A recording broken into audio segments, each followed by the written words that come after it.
My name is Darrell Hilaire from Lummi Nation, and the executive director for Children of the Setting Sun. We've been uh, in the business of sharing our stories, the Coast Salish stories, as well as Native stories, for 8 years. But the Children of the Setting Sun has been around for over 100 years. My great grandfather formed a song and dance group back around 1900 to educate the newcomers to this area. And we've been carrying on ever since. There's been numerous iterations of Children of the Setting Sun over the years. And then when I retired from the tribe and the council, I decided to pick up his legacy and carry on the duty of telling stories through this production company. So glad to be here. And how about you, Linda? How about you introduce yourself? Sure. So my name is Linda Mapes, and I'm the environment reporter at the Seattle Times, and I'm also an author of books. And I've been covering tribal nations in all aspects for a very long time, 25, 30 years. And I'm very interested in this book because I think it brings us something that's never been in a book before, and that it's something that everyone can really enjoy reading, but also learn from hugely. And I am thrilled to see this book coming into the world. I helped out with some very small aspects of the book, and I'm just a huge fan of the project that they've brought out because it's unique and it's genuine and it's directly from the heart of some very special elders all around the bioregion. So it's a one-of-a-kind work. And Natasha, how about you? Tell us about yourself. Hi, I'm Natasha Fry. I'm with Children of the Setting Sun Productions. I started out with CSSP, mostly doing grant writing and just being involved in all aspects when it was just 3 to 5 people. With Jacinto, I had the privilege of attending all of the interviews, transcribing all of the recordings of the interviews, and then arranging the transcriptions in the sequence that they're now in the book.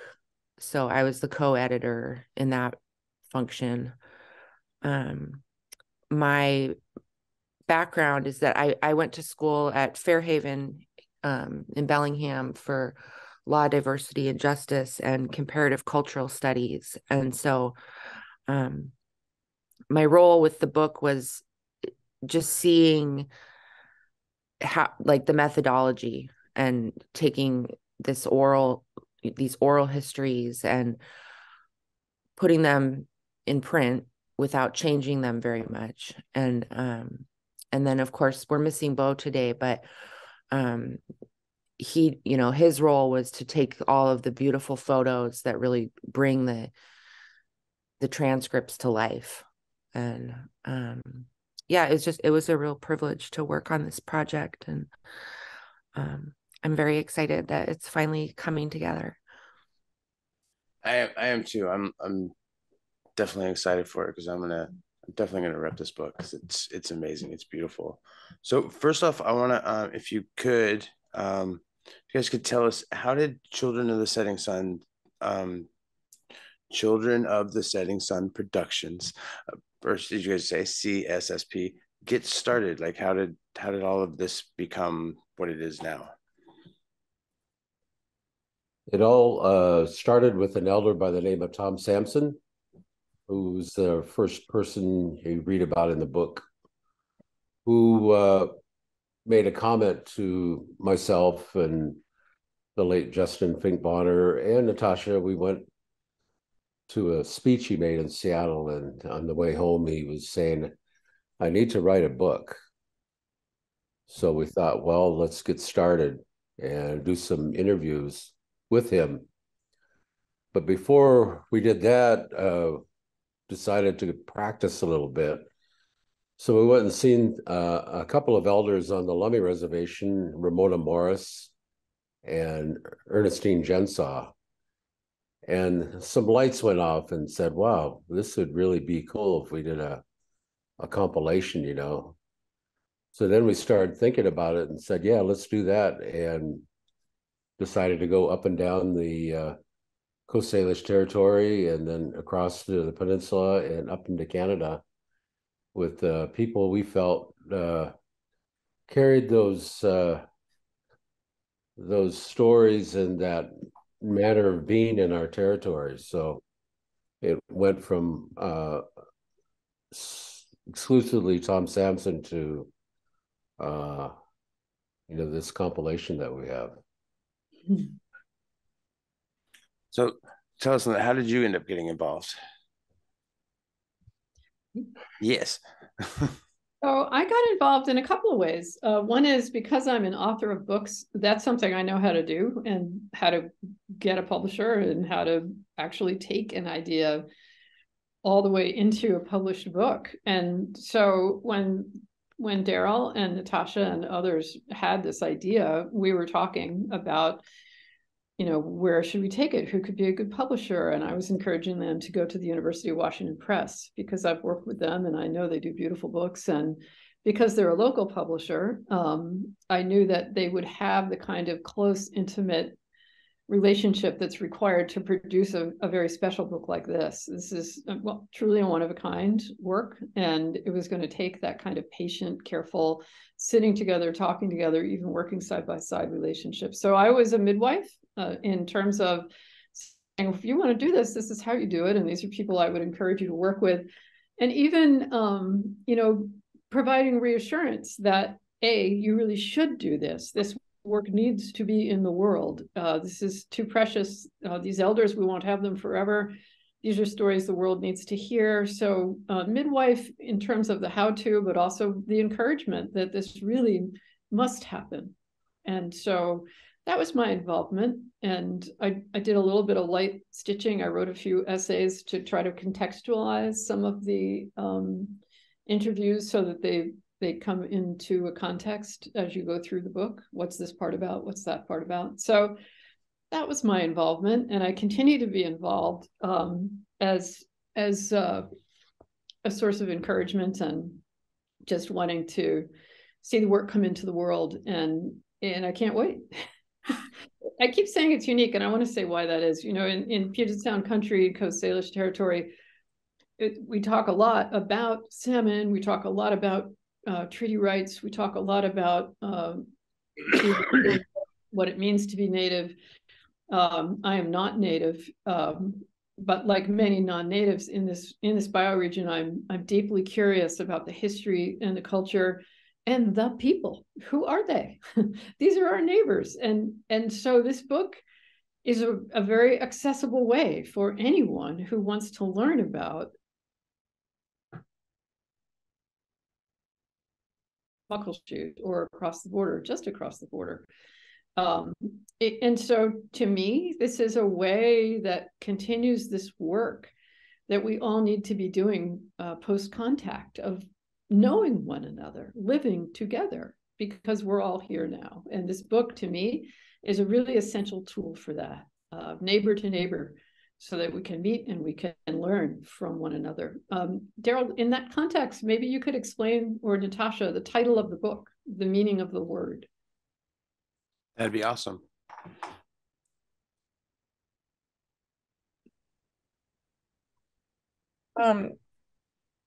So we went to Tom Sampson and asked for a word that symbolized this work, and he came back with Jacinto, and it means to learn and grow together. And as always, Tom exceeded our expectation or our wish. He summarized what the book is about, I think, better than we even imagined. So that's a word in Sartlip. Darrell, what's the proper name for the dialogue that Sunchasen. Sinchasen? It's a Sinchasen word. It's a beautiful word. I love it. So the book comes out in April. I'm really curious, just as like how where did it originate, the whole idea for this book, to do it this way, to make a book about the elders? Like whose thought was, let's make this, let's do this, we got to put it out there? Well, just listening to Tom, we just decided to do that. As the executive director, I guess I'm the one that said, yes, we're going to do this. And Linda's right, she guided us all the way through all of this. And there was another fellow that really was trying to get me to go see publishers, like UW and the like, and he gave me a list of like 6 to 8. He says, Darrell, you're going to get rejected, so you get used to it, but don't give up. It's a good book. And so, we got it all cleaned up. We went to UW Press and sat down and talked to them, and they liked it right away. And then they met kind of like the very next day, and then right away we had a yes, So it was like ready to happen. I think the stars were lined up,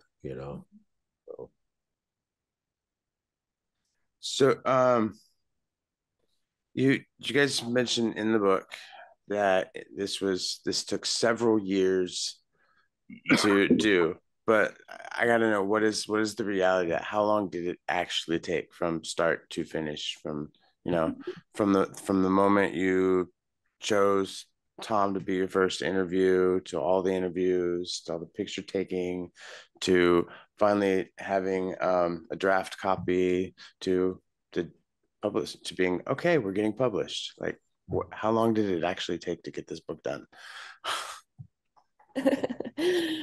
What year did we start, Natasha? Remember? So the interviews and the photography was the fun part. We'd go to people's homes or, visit with them in a, maybe at the casino or somewhere, have these very engaging, we'd be with them for maybe 3 hours, sometimes half of the day, just recording and taking pictures and visiting. And that was just like the rich, like, oh my gosh, this is so fun. This is amazing. We're doing this. And then, so that part was probably about, I don't know, maybe 6 months of, taking trips and visiting people and, going into their homes or their offices, and just all of the, like, everything you see in the book, like we were seeing and hearing and experiencing. And then when you transcribe 3 hours of conversation manually without a software program, that each hour of transcribing, each hour of content turns into about 5 or 6 hours of transcribing. So then, we were like, I was immersed in these recordings for months. And we had a few other staff members at that time, interns from Western and community members from Lummi, helping with the transcribing towards the end of the transcribing process. And then we did kind of a mock-up of what it would look like, like a mock layout to show to UW Press. Once we had I think we had 3 or 4 interviews at that time, and to show them, like, this is what it will look like with the photos and everything. And then the process of publishing was just a huge learning curve. None of us had experience with that. And working with editors, because we were trying to retain the way that people speak. So there was a lot of ellipses and laughter in parentheses, and trying to retain the tone of a speaker isn't necessarily grammatically correct. So we had this kind of negotiating process with each transcript with UW Press, that they understood, what we were doing, but there was still a negotiation about, grammar versus tone kind of happening.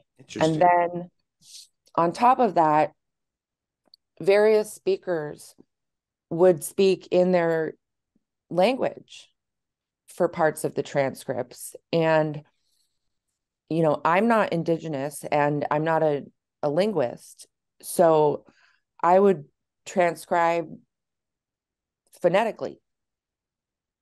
And then we had to go back to each speaker and ask them how to properly spell their language. And many of the speakers weren't concerned. They had never really had concerned themselves with spelling their language because it's an oral tradition. So that part went on for, I think it took a year, with COVID included. Oh, wow. To reconnect with people and ask them how to properly spell.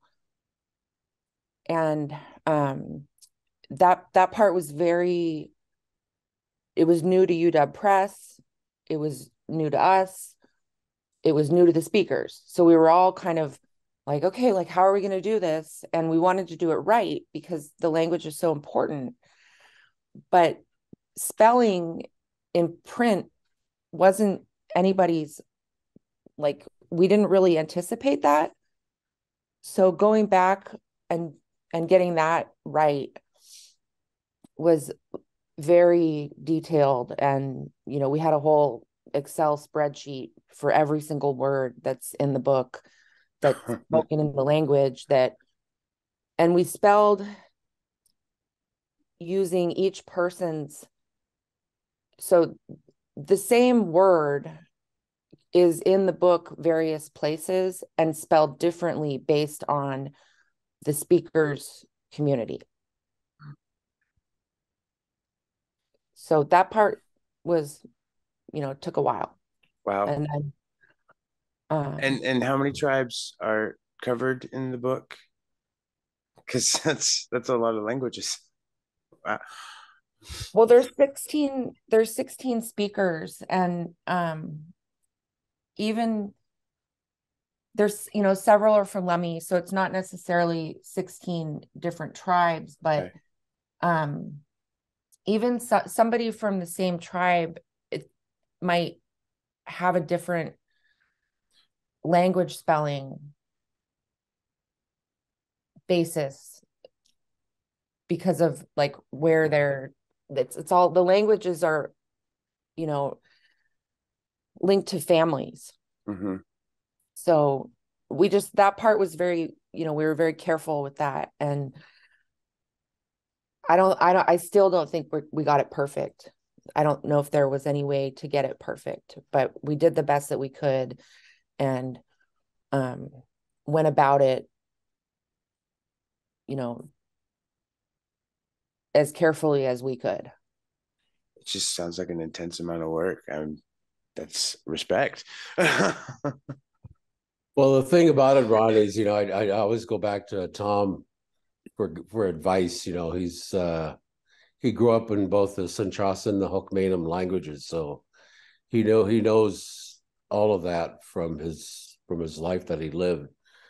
And his opinion was that, it doesn't matter how it's spelled, it's how you say it. And so that kind of caused me to relax a little bit. At the same time, I'm knowing that it's going to come, there's going to be some words that are going to be misspelled or even misinterpreted as the book comes out. I'm just kind of know that's going to happen. An example is that it must have been a spell check on UW's part, but the very last edit, I read it and they spelled Snoqualmie wrong. So yeah, and how do you get that wrong? But they did, and I tried to hope they got a hold of the people before they printed it, But yeah, stuff like that. It's I think it's going to happen.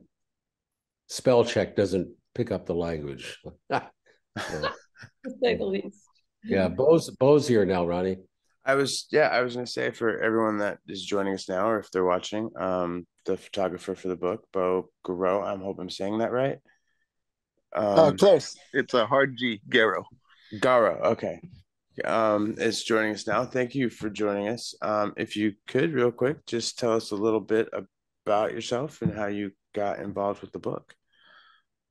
Yeah, so I worked with Darrell at the Youth Academy. I had been working there for a couple of years, and I was kind of I was finishing up my bachelor's, and I picked up photography along the way. And basically, I was working, doing photos and doing my own stuff and trying to get, my name out there and stuff like that. And being from a small town in South Dakota, because I am Mini Koju from Cheyenne River and Hunkwakwa from Standing Rock. And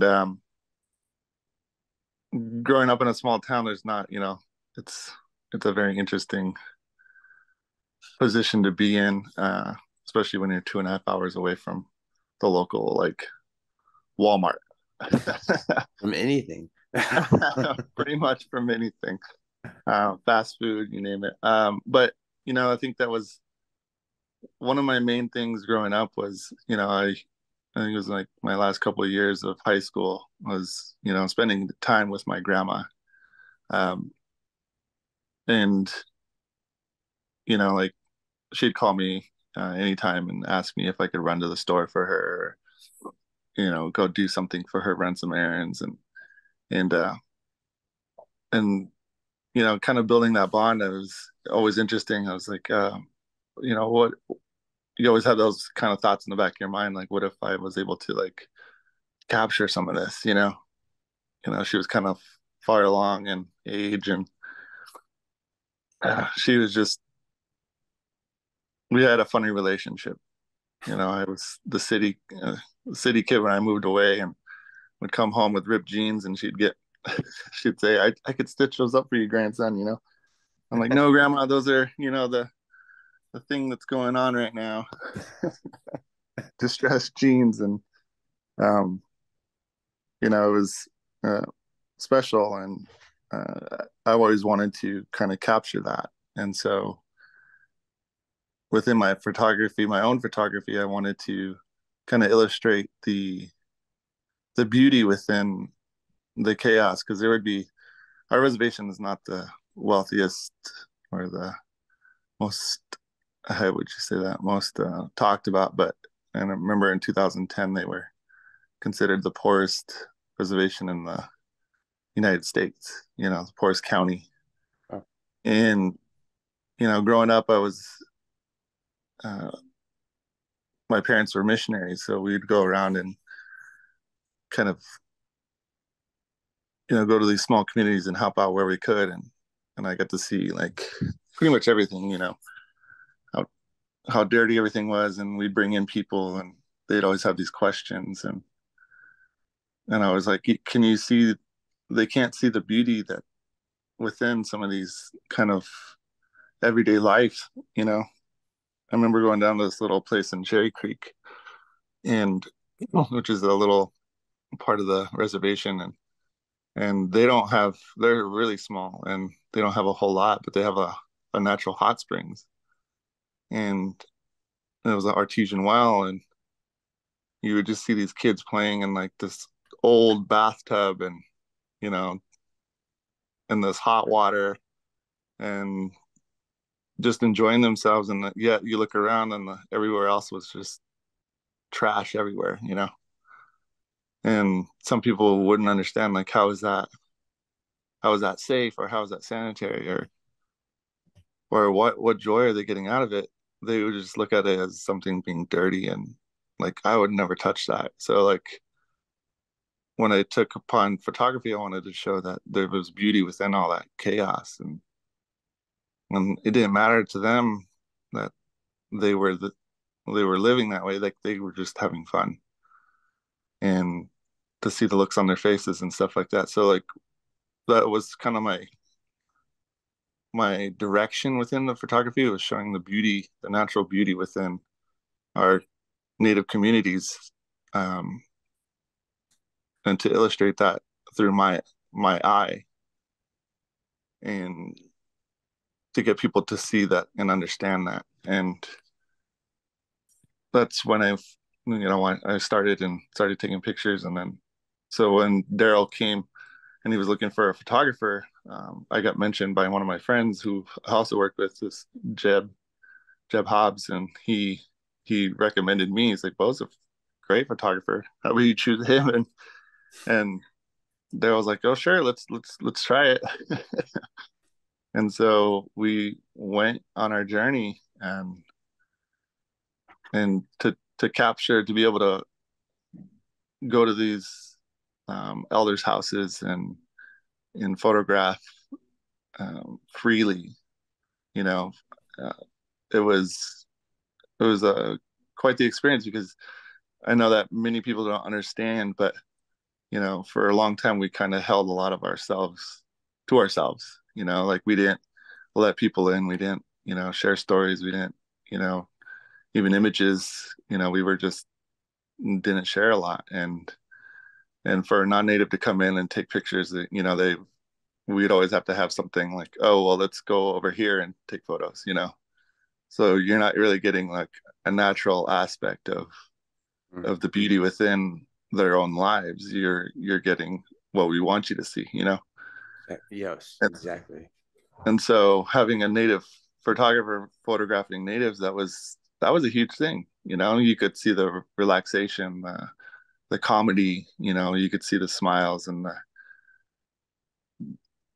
the outlandish, like beautiful, like reactions to like questions or stories, you know. And you could see all that within their own homes and within their own environments. And for me, I was doing something that I was always wanted to do, with my own grandma. So it was a beautiful experience for me. And you know, and being able to travel down to all these other locations with Darrell, it was because I'm not from around here. And so like that was a awesome experience to go see all these wonderful little native communities, and to uplift one of their elders, esteemed elders, to um, be included in a book that we thought was uh, at most importance, like needed to be shared to the world. And being the photographer on that, like it was always like I never wanted to be recognized and stuff like that. I always felt like kind of like how we do our own stuff at Children of the Setting Sun is, you know, we just continue to do the work and are grateful and want to show gratitude and want to give it back to the people. And so with this book, that's what um, we went out to go pursue. And there was so many wonderful stories in there. Thank you for So that. that's That was that was beautiful. That whole that yeah, that was just all beautiful. You got me a little bit there. I have to take a moment. sorry. Well, you take your moment. I want to second what Bo said about how in the photographs you see something that the world doesn't usually see because of the way it was made and the people who made it. It's true. When you look at these photos, you see the smiles, you see the laughter, the warmth. There's an intimacy there that you don't usually see. And people have seen so many posed, somber, stereotypical, even inappropriate photographs of Native people, to finally see Native people in their homes, living their lives, being themselves, relaxed, happy. I can't tell you how radiant these photographs are, and it is exactly because of what you heard coming through when Bo spoke. And so when I say this book is unique, I really mean it. You have not seen this before. Yeah, I have to say I've read, it's sitting here right in front of me right now, the book. It's gorgeous. It's beautiful. I wish my grandmother was still alive so that I could get you to check her out. I do have a question about the photos though, because I mean, you've got what is it, 16 elders in the book? This book. I'm hoping we'll have more. Right. I figure you probably took thousands and thousands of photos. Like, what is Right. the selection process for that? I mean, like, how do you choose this is the one we're using? Like, there's Wow. one photo in the book where as I was going through, and I was like, oh, that is a beautiful set. That is a gorgeous. And then I'm like, as I look closer, that is a wood carving. That is not somewhere. Like, it's just, but it was so, after you realize it was just gorgeous. Like, how is that process? Like, I mean, because there's got to be so many that you hit the floor and you're like, oh, maybe we should have used that one. All right. I mean, being a creative, there's always room for improvement, right? And so when we would go to these shoots, I would always be like, well, you know what? This is something important. So I want to make sure I'm getting,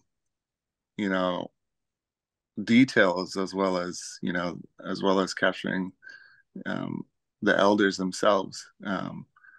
So like I said, like in their natural environments or like an environment that they were talking about. I just remember like, I think it was that our first elder? I'm trying to remember her name.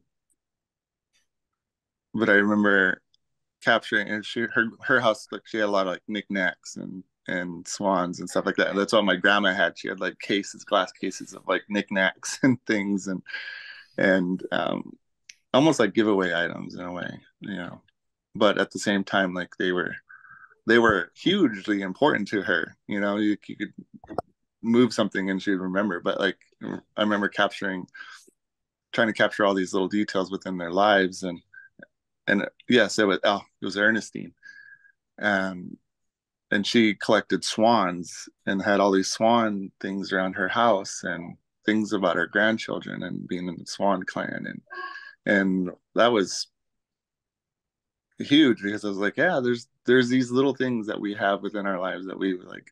For me, it's a panda. I collect pandas and the panda bears and stuff like that. But like, and so like that process, I was like capturing all those details. I wanted to overshoot so that we could, have a lot of things in case we needed more, so we didn't have to go back and reshoot some of them. And so that process was taken up by Natasha and I and some of her friends, I think Nicole Brown, and so I would go through and select as many good shots as I could, and then I would kind of upload them, and then they would look through them and try to figure out which kind of ones that kind of went well together. And I think Natasha could maybe speak upon that too, but they would kind of get, after my selects, they would go through and we would refine it down and down and down until we had the set that we needed. That UW Press was like, okay, well, we need I forget, like maybe 10 images, 10 of the best images from each one, and see how we can kind of mold that into curating each page for each elder. So, but if Natasha wants to speak upon that process, the process of organizing and stuff like that, and renaming, and that was another thing too. Is like, oh man, we gotta make sure. I think I had like 2 hard drives that I was like working off of. But it was quite the process. But it helped at the end. It helped refine me as a creative, and it helped get us in a better position to where we have an archive of them. It's all a learning curve.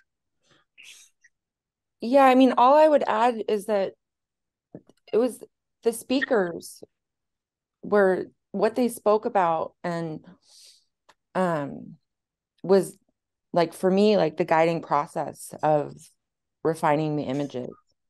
And when you're, especially like when you're in someone's home or their office, what they have, and like several people, like when we went in their homes, they had kind of like altars or like displays of things that kind of speak for themselves. I think the one I go back to is, at Nancy's house, Nancy Shippentower. She had a Barbie doll that was wrapped in had native like blanketing and regalia. And it was just this like funny, beautiful, like symbolic, like it just symbolized like her family history of working with Jane Fonda and Hollywood people and their activism. And then when we were at Muckleshoot with Virginia Cross, her office walls are covered with photos of presidents and governors and senators and her interacting with all these people. And it just, like, what people shared in their transcripts really guided the selection process, but then also just the way that a person arranges things in their home. Amy George had altars throughout her house with owls and fans and eagle feathers, and it just corresponded with what she shared with us. So yeah, looking through the photos and deciding, it didn't feel like a hard process. It felt very natural to choose what to include based on what people were about, what they shared with us, and what their life's work was. That is beautiful. That's amazing. Awesome. That brings me to another question. I'm curious how you decided on the elders that you were going to speak with. I'm really curious on how you chose, that process.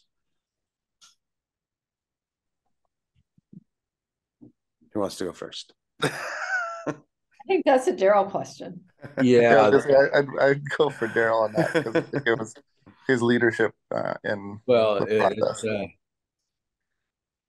It came to me in that there's absolutely some people that you just know the world needs to hear from. Tom Sampson, importantly, Stephen Gwen Point, really important, Ramona Morris. And we started there. Gene Harry, really important. Arvid Charlie, really important for the world to hear from these people, And then you think about the Coast Salish territory, then you start filling in dots, and we better go to this part of the territory. So then it became territorial. We want to cover all points, So we went to Jamestown, Sklallam, and pulled Elaine in. We went south to Nancy Shippentower. Then we had all points of the territory covered. But then we looked for a male-female balance, if you will. And then we wanted to ensure that the tribes were covered and tribal villages covered, really. Because if, for most part, people identify with their original territory before they identify with the reservation, if you will, you know. And so then we filled in the blanks from there. Some of it was a struggle, like we wanted Tulalip, and I wasn't able to get any of our friends and relatives from Tulalip to sit down with us. But then we haven't mentioned Danita Washington yet, but she helped guide us through all of this and getting our as we say in our culture, the different gifts that we carried. We wanted to make sure that the different aspects of our communities and the gifts that they carry were represented. So that brought us back to Tulalip and the Moses family, and how we decided to try to bring the story of the Moses family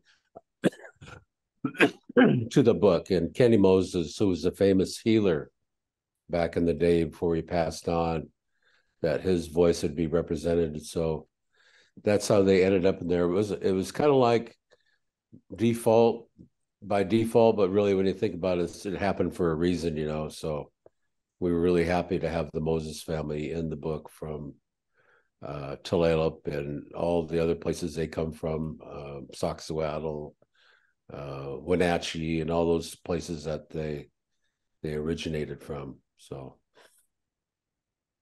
we got the entire territory covered. We got male female balance, and we had the representation of the different gifts that we carry in the book. Nice. So what is it you guys are a book like this is, in my opinion, it's very important. And I'm hoping you guys make more of them. What are you guys hoping that people will get out of this book? What is the sense of, you know, a sense of purpose or something like that? What are you really hoping that people will take away after they've gone through this book? I know what I want. I want them to know their neighbors, and I want them to know that Indian people are still here and that they are their neighbors. To demystify and educate and make immediate, relevant, here and now, the community that's also your community. And so to me, this is going to be both an introduction that's long overdue for some people and a deepening for others of the beauty that is around them in their community to know and to get to know better. So that's what I'm hoping for. It's all about elevating, amplifying, and educating. That's the work of Children of the Setting Sun more generally, but it's most definitely the point of this particular beautifully crafted spear. It's aimed at the heart. Anyone else? Yeah, when I think about it, it kind of comes down to that word, you know, that Tom Sampson says, you know, Jacintos. That's where we got the title, you know, to learn and grow together. I think that was our focus, was like, how do we can start telling our own stories now, and we can start doing these things. And when we first started, it was like, all right, let's really hone in on this. And you know, and Tom gave us that title. It was like, okay, you know, we are all in this together. And I think over the past last couple of years, you know, that's even become even more prominent. And you know, to grow and is in unison is a beautiful thing. And I think, you know, how Linda said it is to bring us together so that we can grow and become this better versions, you know. And I think bringing a community together is what we love to do, and showing the responsibility, the respect, the gratitude, and generosity is who we are. And deep down, everybody knows those values, and it's time to exercise those values now. And I think this book is will help give people a perspective on that and or what that looks like, and so that we can move forward together. As you mentioned in the first part of what you said, it was like, we can tell our own stories now. That's one of the things that I really love when it comes in our cultures right now, is that we weren't allowed a seat at the table for so long, but it seems like, we basically just said, screw it, we're just going to make our own table. I'm very much enjoying that. Yeah. Yeah. I would add there's a very eager audience. You noticed Darrell telling the story that when they brought the idea to UW Press, it was done in a day. There is a very eager audience for these stories. As long as the silence has been, it's been too long and too quiet. And there is an eager audience for these stories and for this education. So I think the fact that they said yes in a day is not surprising. And the fact brought all that you brought by way of heart and story and talent, I would have been shocked if they said anything other than, how soon can you start? So to people who are listening and thinking about what's in their heart that they want to share, I can't encourage you enough. There's so much interest in the mainstream media, places like where I work at the Seattle Times, out there and in so many different platforms. People are eager for these voices and for these stories and for this very essential work. So feel encouraged. Know that there is an audience for what you have to say. And Natasha, what are you hoping people get out of this book? So I also agree with, what Linda and Bo have both shared. And, I started on this journey from kind of an academic perspective of like a law, diversity, and justice. And there's these, just the arc of justice and wanting to share stories in a way that engages people, that there's a living history. Some of the stories in the book are painful and, reveal the, transgressions of historical trauma in a way that you can't deny.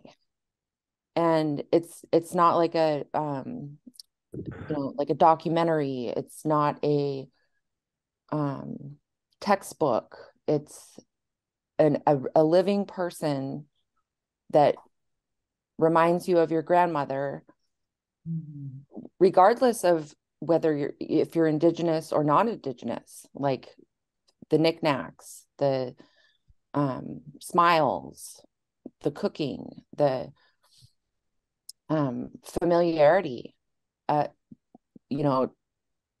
paired with these memories and stories that have been handed down and remembered in a way that I think it teaches it, like it's a good teaching tool without, knocking someone over the head with a book. It's like, it's very true and real and authentic. And it's a journey. I wanted to, I think for me, it's like, being part of something that teaches the truth in a way that's not, that you can't argue with it. It's just, it is what it is. And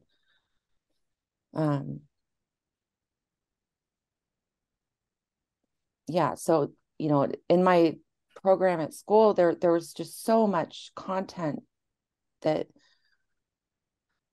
the history of the United States and Canada and the world really has been so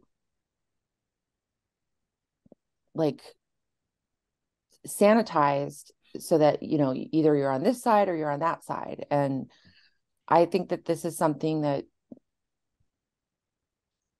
any reader can absorb and learn from, and there's nothing to argue with. It's just people sharing their story and sharing their history and their family and their life and why they did what they do. So yeah, I don't know if that like really answers the question, but it does, actually, it does. You're From what I got from what you said is you're basically, the book is a journey into each of their lives instead of being like a read or, you know, like as you said, a textbook. It's more of just taking a moment. It's in my, yeah, as I read the book, it's like just taking a moment and sitting down with almost in partially thanks to Bo for that with the pictures. It's like literally just sitting down with these people and just taking a moment and being in their lives. So that's, yeah. So Darrell, how about you? What are you hoping people get out of this book? Well, first and foremost, at the top of the list is I hope the children, grandchildren, descendants of the people that are in the book receive this with a great deal of pride and receive it as a gift to their family and their families that more than likely are not seeking recognition, but now that they have this recognition, understand more lovingly their place in our communities, in our territory, in our homeland. So there's that. That's most important to me. Second is the hope people that are coming to the book that are just from the everyday community can learn a little bit more about how to be in this world, and this world that today requires you to be uh, quite selfish and quite self-serving and quite alone, we're trying to say that community's everything and family's everything, and the gift that you have to contribute to community and family is everything. So I hope we can learn a little bit about that, and this counter narrative that's needed today can come from some of the things that are being shared in the book. Okay. So just one more question. I want to know, what is next for Children of the Setting Sun Productions? Please tell me there's going to be like a sequel to this book or something, because I would love to see it. Salmon People Project. Oh, yeah, okay. yeah. I've heard about that, Rod. It's another conversation, but we're committed to gathering the people that have identified as salmon people from tribal communities, and they come from the entire Pacific coast, the entire country, from the world. People are asking what the Salmon People Project is, and are identifying as salmon people. Well, we've committed to gathering them once a year. We'll be having our fourth gathering in Sacramento, May 8th to 10th. We're through this, we're doing two things: research. We're interviewing folks that identify as salmon people and tied to their identity, and how that research can help those people that are working in academia or activism or policy. So we have that going. Then the gathering also serves a purpose in terms of creating a collection of stories from the salmon people that we'll be getting out in some kind of organized fashion over the next 3 to 4 years. I think you might have seen Sacred Obligation. It's kind of the beginning of that process, is that particular video kind of kicked it off for us. So that's what we're doing with, yeah.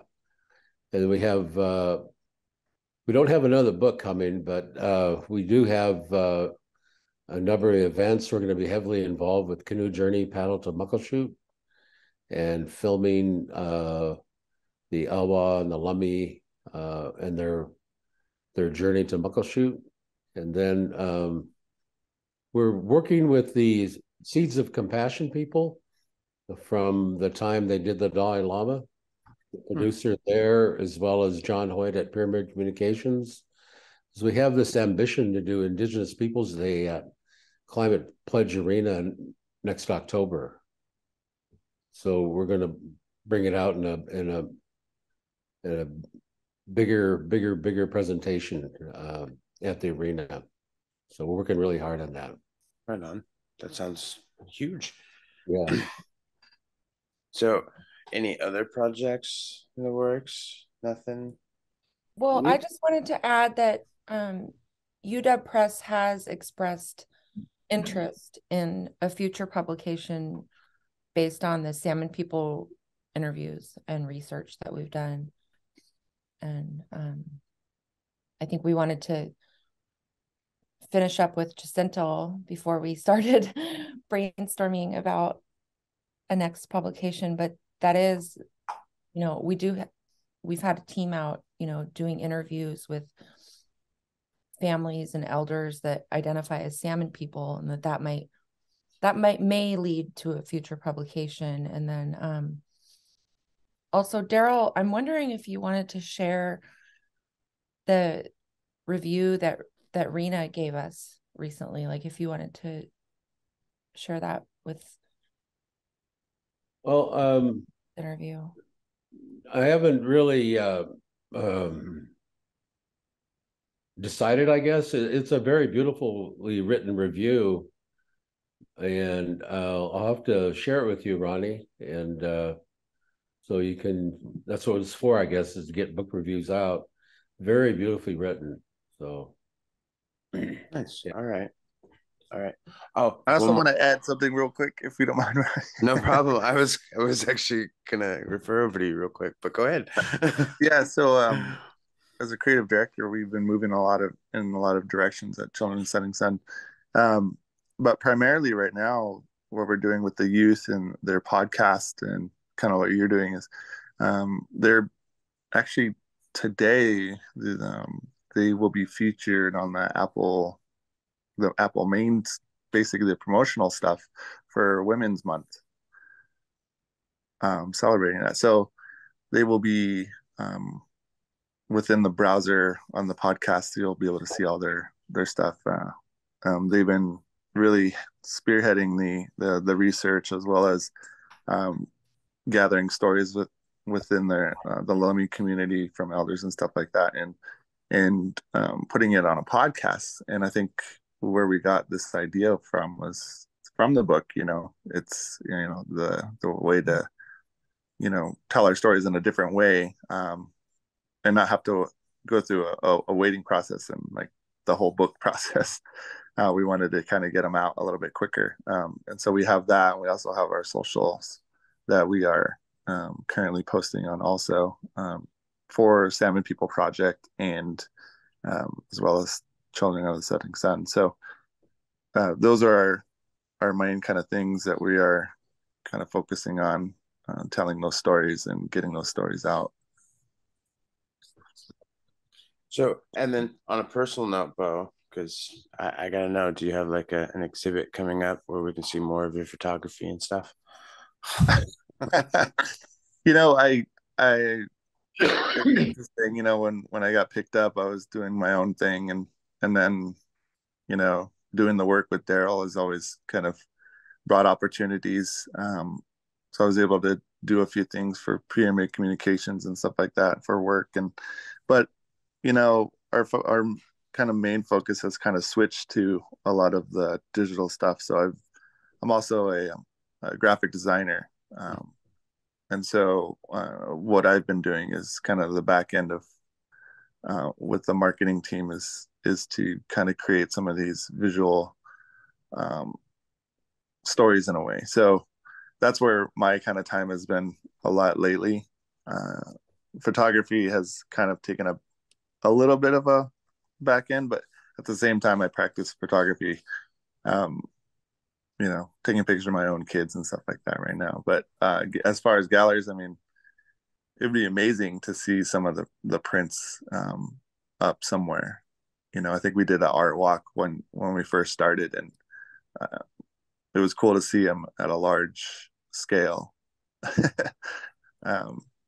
So in the future, maybe I would hope so. I don't know what that looks like yet, but maybe we can get you rotated into our gallery at Daybreak Star Indian Cultural Center. oh yeah, That'd yeah, be awesome.